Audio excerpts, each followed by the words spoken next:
And we've got Rob Gutman all with us for this one to talk about Liverpool's very, very poor performance against Arsenal. The manager's made that crystal clear and gone into more detail in his press conference, and to look ahead to the game against Brentford. Also, we've got Sam Milne with a documentary about Marine 1 year on after the season they had and the game against Tottenham Hotspur, which John's listened to. I haven't, but you think it's excellent, don't you? Yeah, he's done a good job, Sam. To be fair, so well into him, and thanks to him, obviously, for sharing it with us. This is a TAW exclusive. Is it an exclusive? Yeah. Oh, it does not get bigger than that. I absolutely love an exclusive. But Gutman is also always exclusive.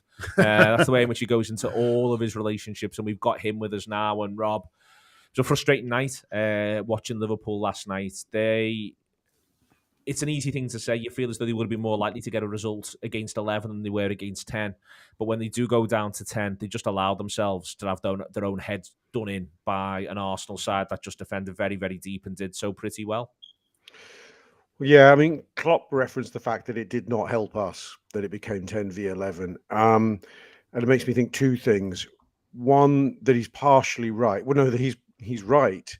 It clearly didn't, and I think it simplified Arsenal's task. I mean, they were going into a ground and against a team that they were absolutely battered by 4-0, and something had to give. But just being a totally defensive unit doesn't suit them. And you could see them trying to attack when it was 11v11, they were still thinking about attacking Liverpool and they were leaving room on the counter. They were doing quite well at it, but they were still leaving space in behind. But their tactics became quite binary for them the minute it went 10 versus 11. And therefore, Klopp's point is well made in that sense, in that Arsenal only had one thing to focus on, getting bodies behind the ball, really. And a draw would have been a huge result. However, I'm loath to criticise one of the greatest managers in our history, if not the greatest manager in our history. But it does feel to me that every time we're put in a 10v11 situation, when we have the 11, we don't really seem to have a plan for it. We don't make the substitutions quickly that I think you need to make, and we don't seem to change tactically in the way I think you need to. We're certainly not overtly. You know, we look at a lot of sides going absolutely rubbing their hands with glee at 11v10. We don't feel like it's a good move for us when that happens. I think there's a couple of things in the 11v10 situation there, Mike, that Rob describes. You know, I've just had a chat on Review, one of our subscription shows with Sean Rogers, and he sort of, in his own mind, had sort of decided Leicester was weirdly sort of 10v11, but it was more the way Leicester approached the game and where they sat so deep in the way in which they looked to frustrate us, and we then succeeded in frustrating ourselves. I think there is Arteta makes the move straight away to go to a back three and almost turns it into an attack versus defence training exercise scenario. And Liverpool just never settle and never look likely. And it's as much about the idea that if you do just absolutely defend the penalty area, Liverpool don't seem capable of pulling you out of those areas in a way that means you can hurt them. Mike, I'm worried you can't hear me. Oh, I can't hear you at all, can he? No, I can. Sorry, my microphone cut. I was just going to say, on the 10v11 thing, it's frustrating because, like the Chelsea game earlier this season, we go into half-time knowing we're going to face 10 men. So we know that we're going to face 10 men. So surely there should be a tactical shift at half-time. Maybe you bring someone off. We had 5 subs yesterday. So it was a bit disappointing that he didn't make a tactical change at half-time. I felt Milner starting the game was a bit of an odd one for me. And like Milner staying on beyond half-time was also a really, really odd one for me. I think Curtis Jones, when he came on, was the only kind of sub that made a difference from an attacking point of view. That was for about 5 minutes before he eventually faded. So it was just frustrating that we didn't see that kind of tactical shift. And I do think there is a problem Liverpool have when it comes to breaking down really deep defences. And I think one of our most important players against low blocks is Trent. I think Trent obviously creatively is one of the best players in the Premier League in the world. And he had a really off day yesterday. So, you know, when it comes to breaking down low block, you need your kind of creative players to be at their very best. Unfortunately for us, Trent wasn't at his best. I think set pieces also make a difference against low blocks, and I thought set piece wise were really, really poor. Weren't beating the first man of many of the corners. So it was frustrating, but also I think it might point to a wider problem Liverpool have when it comes to teams sitting up and defending particular zones of the pitch.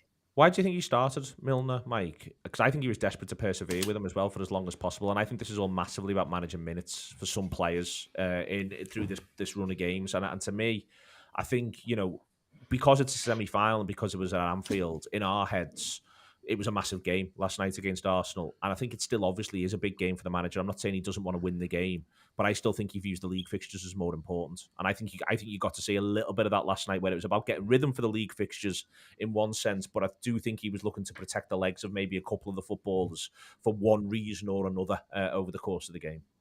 Yeah, possibly. Listen, the league title is still something that the manager and players think is eminently possible, and rightly so. I think we kind of see this side hopefully can go on a run between now and the end of the season. So I think maybe it is a matter of fact of saving Jones's legs for those league games, saving Ox for those league games as well. But I also think the manager just really trusts Milner. I mean, against Chelsea, Milner starts that game and everyone thinks kind of Naby Keita should start that game. So there is a thing where when it comes to his big games against big opposition, he will turn to Milner sometimes, and that will surprise people. It will irritate some people, but he really does kind of trust Milner. So yeah, listen, it was a really weird one for me to see Milner start, because I do think that even with 11 men, Arsenal would have kind of sat back and tried to hit us in the counter-attack. And I don't think Milner's the kind of player you want to break down a low block. So, yeah, I was really confused that the Milner did start the game, but also I think the manager really just trusts James Milner. Is that why you think you started Milner? I think he's tried all season to have a midfield, I think, a three with the player on the right side, whoever that is, being in an attacking role. So I think his idea was Henderson was going to almost bomb on and be that fourth forward from the right-hand side, and then so Milner would be the sensible one to the left. I think that was the idea, because, and I'm basing on that's how we've set up, a lot of time throughout the season. For whatever reason, Henderson didn't really do that role, and we know he can because he's done it this season. So, this isn't me talking about how well he's played, it's more just what he was doing on the football pitch wasn't really that, and so that surprised me. And the only reason I can think of that they didn't make the change at half time, although I certainly would have, was that there was conversations around about them doing something slightly different, the 11 who were on there, and then obviously he doesn't see that for whatever reason, so he makes the change. I was frustrated. I felt like we wasted 45 to 60 a little bit. I felt like we were a bunch of fast bowlers waiting for the new ball. Or and Joe Root's bowling off spin, and then in 5 overs, and no one's gone. Do we can have the new ball now? Yeah, it felt a little bit like that, really. Like we would all just wait around for 60 to make the sub rather than just doing it. It seems sort of strange to me, but I can only presume that at half time, there was conversations around, what he wants to sort of see those guys do first, but it didn't happen at all. The key moments of the match, Rob, becomes the Minamino miss, which would have maybe papered over a couple of cracks, but then I'm quite happy to have cracks consistently papered over in a cup semi-final. With last minute winners. The funny sort of Minamino thing is, for me, just doesn't look right played out on that left hand side in the 4-3-3. But the one thing he has shown a propensity to do is finish when the opportunity presents itself in the penalty area. For him to suddenly not do that, I'm sure was hugely frustrating for the manager, because there's probably no one I'd rather the ball drop to in that moment than Minamino. Emblazing it over, it just makes you feel even more emphatic around the idea that he just never quite fitted over the course of the game. And if anything, we made Jota less effective by sending him out to the right rather than using him on the left. Yeah, I mean, our attack was the problem last night, as much as anything else. Let's put it this way: if I could fix one thing, I'd have given us one lad with pace. And it's all very well going, we've got two of our front four players in Firmino and Jota, but I think you can see, maybe for one of the very first times, what our attack looks like when we have literally no pace in it at all. It's very rare we've played with literally no pace. Certainly not in any. Have you seen the manager's press conference, Rob? No, I haven't. He disagrees with you. He disagrees with me. Well, he says last night we didn't miss speed. That was not the problem. They were so deep. So where could we run? We have to build on how we started. Yeah, but speed's a multifaceted thing. It's not necessarily about galloping into acres of space behind, I think I'm more with you than I am with him, but I'm just saying he has come out and he's going to nail your comments to the dressing room wall or something like that anyway. Well, he's being defensive there, isn't he? Obviously, which suggests there might be some that there's a case to answer. Let's put it this way. I don't know what the question was, but it supposes there was a case to answer with lack of speed. Maybe not speed, quality, speed of thought, quickness of feet, whatever you want to call it. I think we have A-grade attackers and A- attackers. Now, A-grade attackers are Mane and Salah, and our A- attackers are Firmino and Jota. And Minamino's another level or two below that, as is Origi. Now, let's put it this way. Yeah, if you could only have two of our front four, you would want those two to always include one of Salah and Mane. The attack was the issue, whether he wants to call it pace in terms of raw sprinting pace, speed of thought, quality, technique, however you want to riddle it. This was the time where I felt our squad was exposed in a certain sense for a certain type of attacking player. Maybe it's not a speed merchant, maybe it's a master of the dribble, maybe it's somebody who's got a match-winning moment in them. Those sort of footballers, yes, they've got moments of immense quality in them, and I'm damning with faint praises in a way. Diogo Jota, like second top scorer in the Premier League, but Diogo Jota's done his business in tandem with two of the best forwards who've ever played for the club. So I don't know. It seems a little bit, what's the word, predictable to say, told you so, Jurgen, and Liverpool and FSG. We should have signed that forward in time for AFCON. But this has been a problem waiting to happen for some time. And, only the resilience to injury has not made it exposed earlier. The counterpoint to that, Mike, is Liverpool, for instance, when they go to Leicester, deal with a low block. Mane's on the pitch, Salah's on the pitch. Both end up with opportunities. Both spurn those opportunities. Against Chelsea, when they played against 10 men in the back five, they don't create anything significant when they are at 11 versus 10. With Salah, with Mane on the pitch, this is, for me, there is the idea I would always rather have better footballers. Don't get me wrong, and if I can select, I'd often rather have faster footballers. But it is fair to say that Liverpool's issue looks as though it's as much about sort of a structural question, possibly, as it is about the personnel. It feels like a structural issue to me because we literally saw the Chelsea game earlier this season with similar circumstances. Yes, there was a lot of mitigation around the Chelsea game earlier in the season, but Liverpool go into that game at half time knowing that, okay, they're facing 10 men. They come out with Salah, Mane, the kind of front feet that people wanted to see. I think Jota's there by the time the second half starts. And Liverpool don't look like scoring any point in that game. So I think there are maybe, in terms of patterns of play, I think there's some issues there. And also, when Liverpool's creative players don't turn up, I think Trent again yesterday wasn't his best game, and I think we obviously missed Thiago against those kind of low blocks. He didn't play Chelsea game, he didn't play yesterday. I think there is a kind of an issue when it comes to kind of breaking down those teams, and this is an issue that has kind of come and gone under Klopp. I think at times earlier on during his regime, there was a kind of question of can Liverpool break down low blocks, and then they kind of emphatically could break down low blocks in 18-19 and 19-20, and now I think at some points last year and also this year, we have kind of seen Liverpool struggle to break down low blocks. And when they have broken down low blocks, at times been quite wasteful in terms of opportunities. So I do think it is more complicated than just like buy some fast lads who can take players on. Like, listen, I would love to have like a Luis Diaz or whoever else might be Liverpool have been linked to recently. But I think Liverpool actually have some structural issues they have to address when it comes to breaking down low blocks. There's the idea of you dance with what's brought you, and I think that's always certainly my position on Jurgen Klopp. Full stop. He's the Liverpool manager, and he's a fantastic one, and he's what's brought us to this party. But I think he himself has a bit of that mentality, John. It's in lots of ways you can say I'd like him to have the shape be a little bit different. I'd like him to do more of X, less of Y. But he himself will dance with what's brought him, and it is the shape that we employ last night. I don't see it being any different for the game against Brentford. I don't see it being any different for the game against Arsenal. Obviously, there's always tweaks in amongst there, but he will be looking at last night's game, and it's interesting the way in which he spoke in the immediate aftermath. It was almost like, well, we've got the video of this one now, so we're going to take this one away and we're going to work out what we can do a little bit better because we needed to get to see one of these. It's not a waste. It's not a wasted experience. We're going to learn from it. He wasn't stinging of his players whilst he was critical. I'm just intrigued. I think that Klopp's attitude will be, we need to get one of these out the way because we need to work out how we do it better.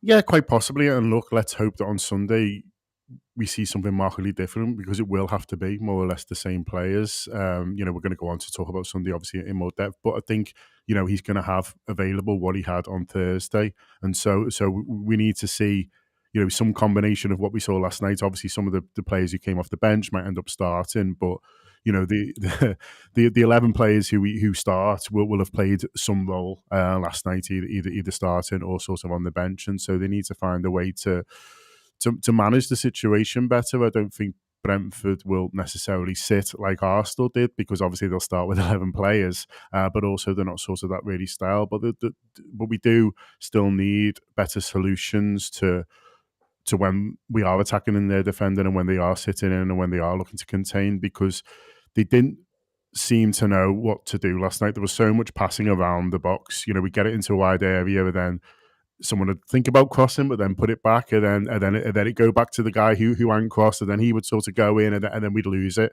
And so it wasn't even like we were, pumping endless sort of aimless balls into the box, just sort of hoping for something. In fact, I wouldn't have minded seeing a bit of that at some point, just because it at least would have give the centre halves something to think about. It was always like they got to a certain point and then they were like, oh, I don't know what we do now. And so that they need a solution to that, definitely. What I frustrated me, John, was when they decided to attack sort of broadly through the middle, which I'm fine with in these scenarios, is that they do it in ones, maybe twos. They wouldn't then back each other up. The number of times the ball, it felt like it was bobbling about a little bit free on the edge of the box. And you're just thinking, lads, all it needs is one more of you to back this up, and suddenly it'll come again.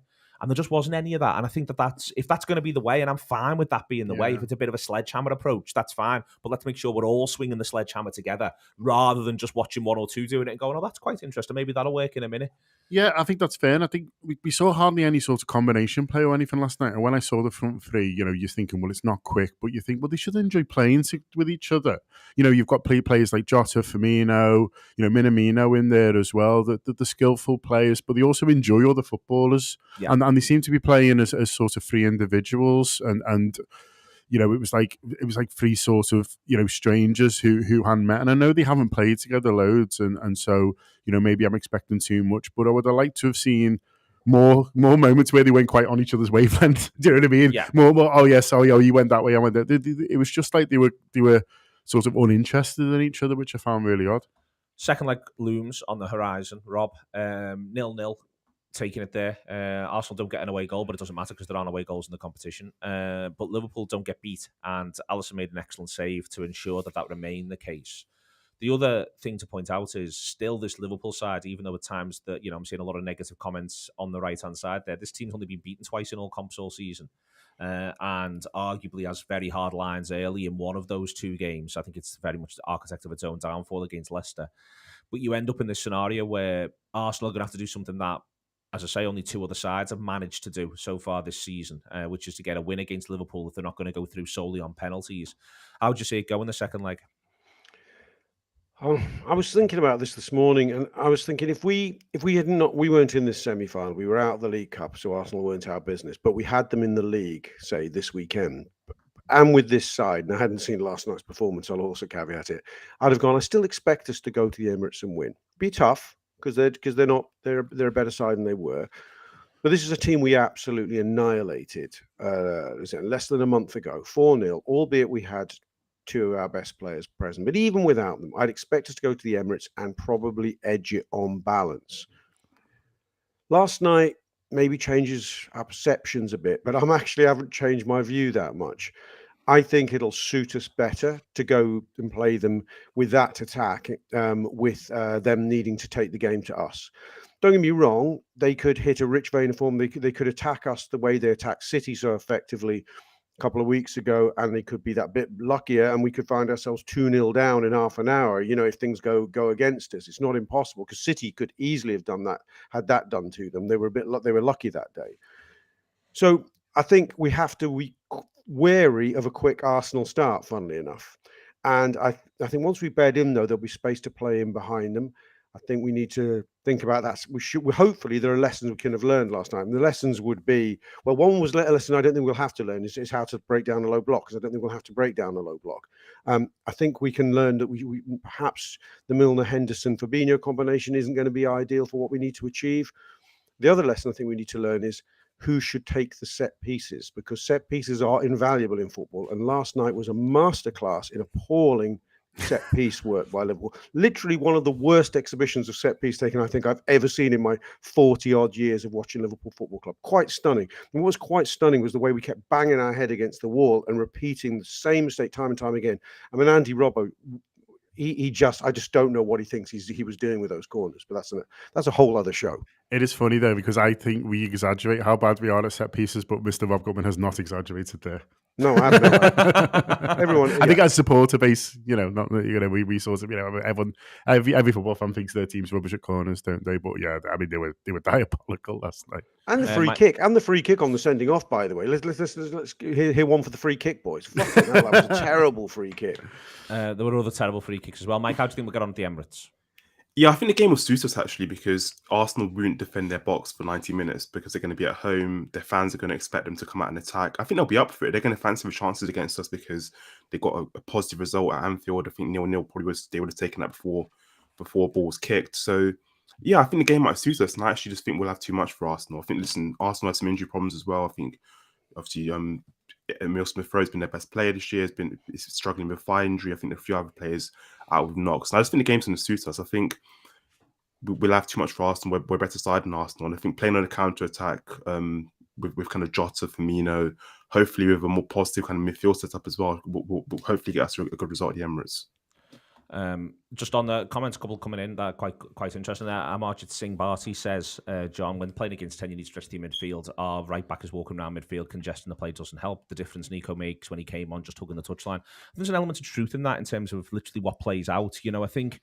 I think at times it doesn't have to be Arnold, but someone's got to go and stand on a touchline in those scenarios. And someone's got to go and do it over there for a bit. And when Nico came on, he was able to do that and it made a difference. Yeah, he just did some fairly basic stuff reasonably well, didn't he? And it was like a bolt. Someone just being a bit competent for a while was sort of a bit of almost like a shock to the system.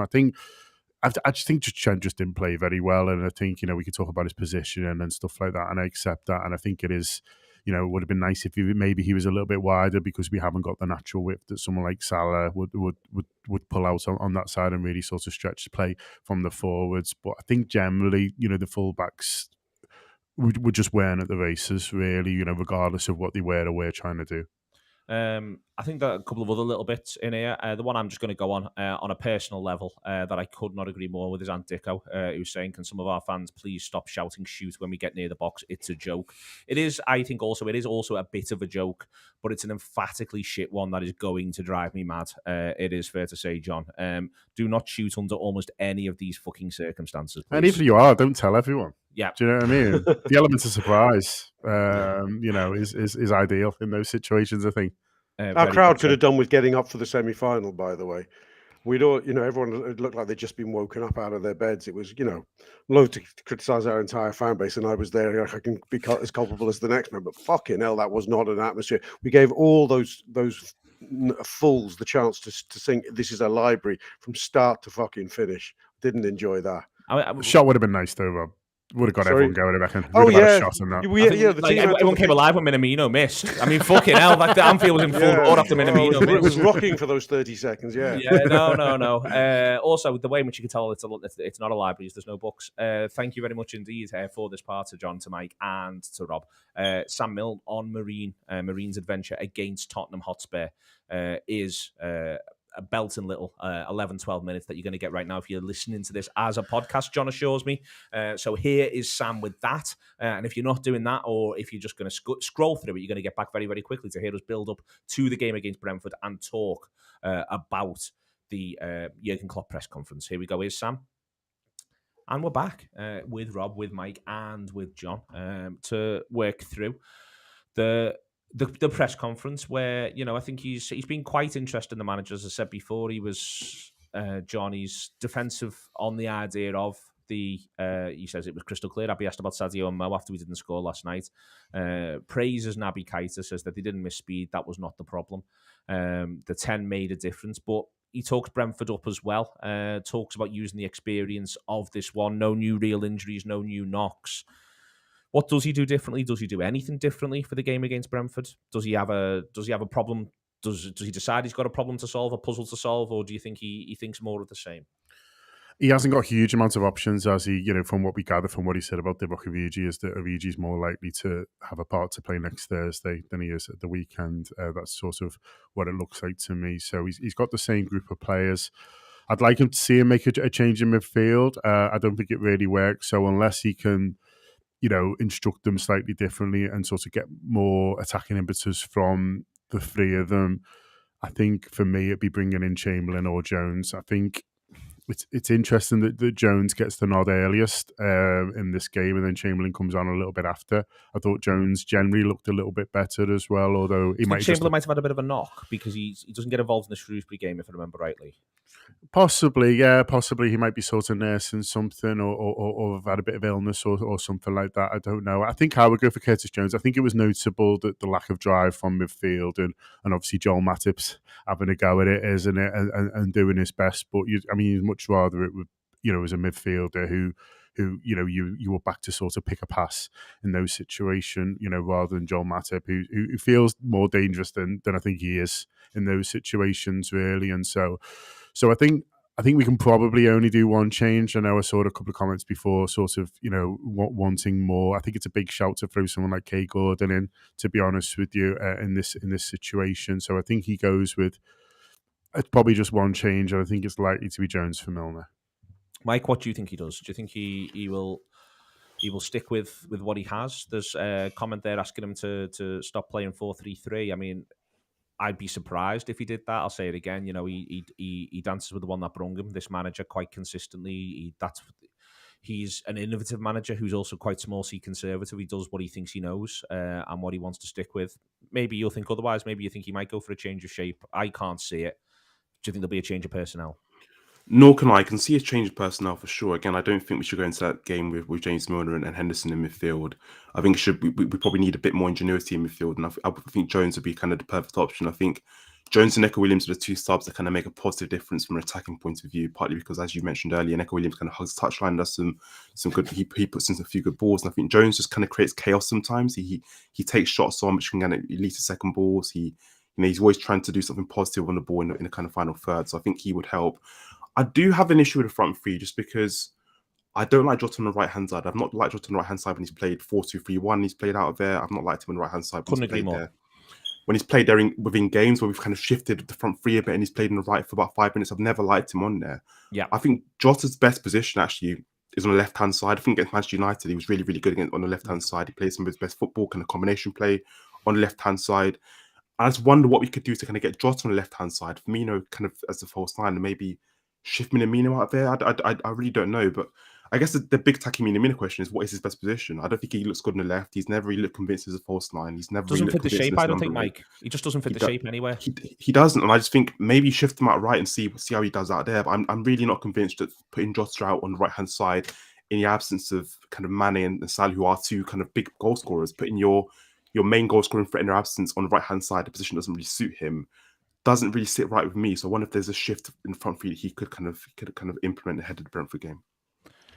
I agree with all that. I agree with Mike there, Rob. I certainly agree with the idea of I'm not sure what the output is from Minamino. I know what the output is from Diogo Jota playing off the left. And if I'm going to compromise someone's performance and output, I would rather compromise anyone's but Diogo Jota at the moment. So I will play Diogo Jota off the left, Firmino through the middle, solve a problem on the right. And who would you go with, and who would you go with in the middle of the park, and would you change anything at the back? Firstly, I think we can all agree on the Jota thing. Yes, off the left, emphatically off the left.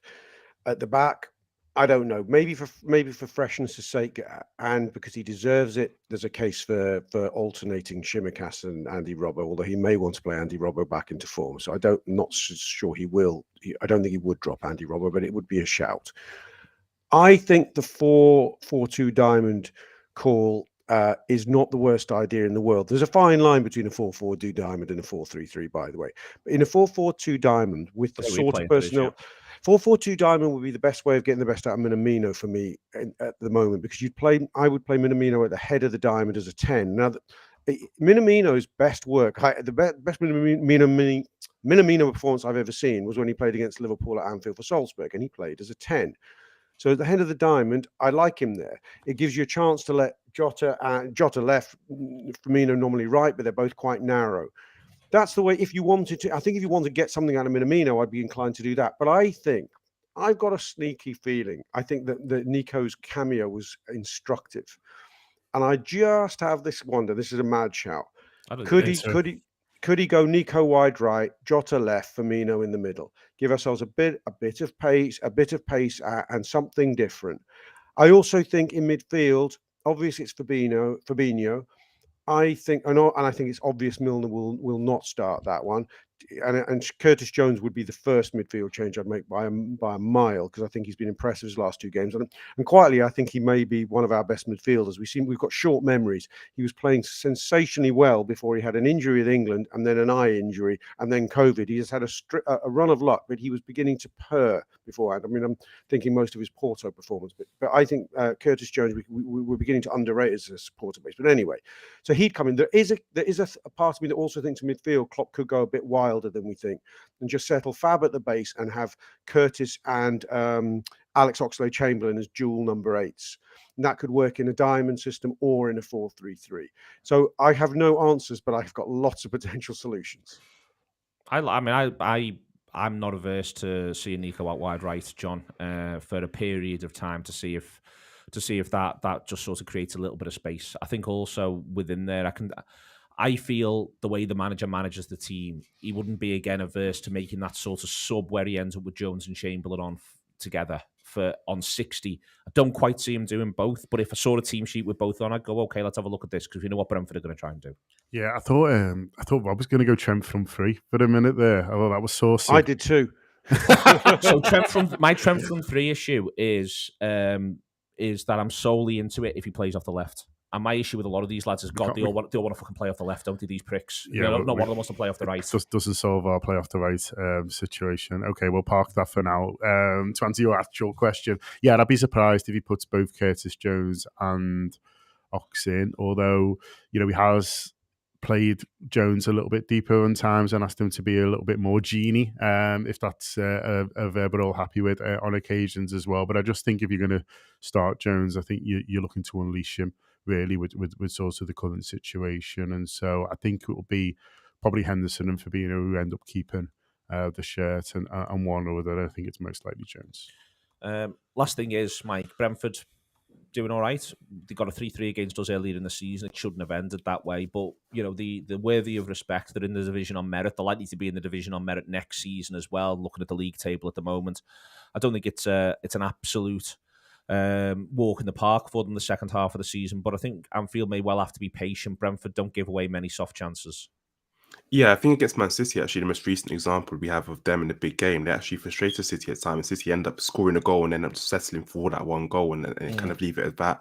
Against Tottenham, I think they lose 2-0 against Chelsea in the League Cup as well. That's like a fairly tight game, and then Chelsea end up winning 2-0, one goal to penalty. So they aren't pushovers. They're not sort of team that are going to come to Anfield and get battered 4-5-0. So it will be kind of a game where we need to be patient. We need to probably not shoot from the edge of the box on like 20 minutes. We need to kind of move the ball, kind of have patterns of play, stretch the pitch a bit. So, yeah, I mean, their underlying numbers have dipped quite noticeably since we last played them. So we played them in September, and their XG against has kind of shifted quite heavily against them in the last kind of few months. And, there are chances. Liverpool will get chances against them. I think Southampton kind of blow them away really in that kind of game. And their XG in that game is Brentford create literally nothing in that game. I think they have an XG of like 0.25 or something. So yeah, I think Liverpool will get chances, and Liverpool can also frustrate Brentford from an attacking point of view. And I just think that we need to be patient.